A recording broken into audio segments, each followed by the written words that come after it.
Bonjour à tous. Je ne peux malheureusement pas être avec vous aujourd'hui car je suis retenue à l'Assemblée nationale pour débattre du budget 2020. Mais je tenais à vous délivrer ce message. Et sachez que je regrette vivement mon absence car votre projet est aussi un exemple à suivre.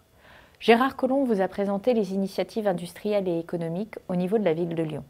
David Kimmelfeld, les initiatives de la métropole. Je les en remercie vivement car il est essentiel que le travail que nous menons soit partenarial avec les collectivités locales. J'ai deux convictions à partager. Ma première conviction est qu'il n'y a pas d'économie forte sans industrie forte. Et c'est pour cette raison que le gouvernement a fait de la reconquête industrielle une priorité de sa politique économique. Vous le savez, l'industrie crée des richesses dans les territoires. Elle attire les investisseurs, les chercheurs. Elle forme des jeunes avec des compétences valorisées tout au long de la vie. L'industrie offre des emplois durables et génère 3 à 4 emplois indirects pour chaque emploi industriel direct. L'industrie est enfin clé pour notre balance commerciale, mais aussi notre souveraineté économique et technologique. C'est pour cette raison que nous avons déployé une action résolue sur plusieurs fronts. Sur la compétitivité d'abord, avec la réforme du marché du travail, la révision de la fiscalité du capital menée en 2018, avec la baisse progressive de l'impôt sur les sociétés pour converger vers la moyenne européenne. Et vous le savez, nous allons ouvrir un débat sur les impôts de production dans le cadre du Pacte productif 2025, sur lequel nous travaillons à la demande du Président de la République. Sur l'innovation ensuite, avec la sanctuarisation du crédit impôt recherche et la création d'un fonds pour l'innovation de rupture, car nous devons financer la recherche sur les technologies clés de demain. Sur la formation également, avec la réforme de l'apprentissage et de la formation professionnelle menée par Muriel Pénicaud. Le gouvernement fait un effort inégalé en investissant 15 milliards d'euros sur la durée du quinquennat dans le renforcement des compétences des personnes éloignées de l'emploi. Enfin, la reconquête industrielle passera par la modernisation de notre outil de production et plus largement par la transformation de nos usines. C'est tout l'enjeu de l'industrie 4.0.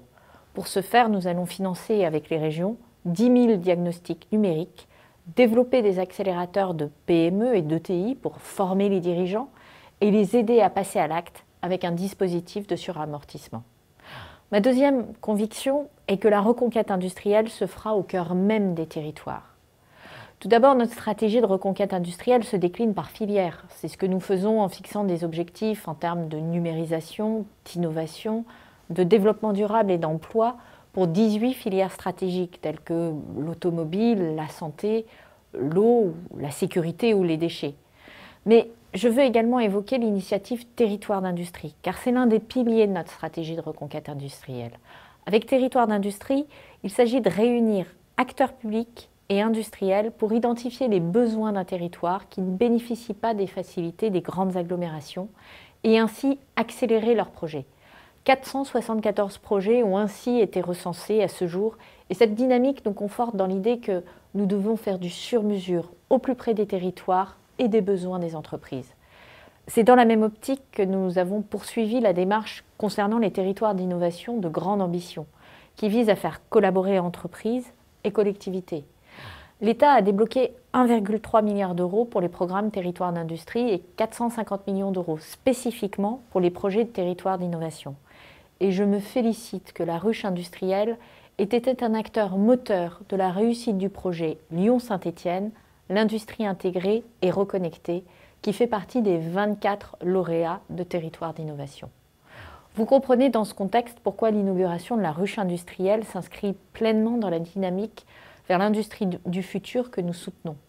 Votre projet de plateforme d'innovation vise par des méthodes originales à faire émerger et à accompagner les projets industriels de vos membres, aujourd'hui essentiellement des groupes et des ETI, et bientôt, j'espère, aussi des PME. Je souhaite une pleine réussite à la ruche industrielle qui contribuera à la modernisation de notre industrie et au succès de la reconquête industrielle que nous menons.